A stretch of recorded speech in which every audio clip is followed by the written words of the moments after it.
You ask Tiger to solve. This deals with linear equations with one unknown. The final result is x equals -4. Let's solve it step by step. Group all x terms on the left side of the equation. Subtract 7x from both sides.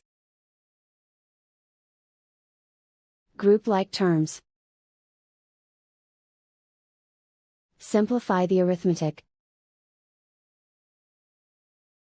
Group like terms. Simplify the arithmetic. Group all constants on the right side of the equation. Add 12 to both sides. Simplify the arithmetic.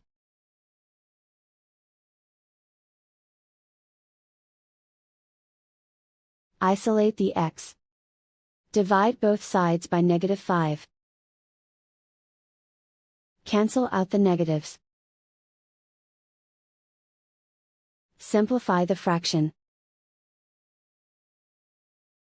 Move the negative sign from the denominator to the numerator.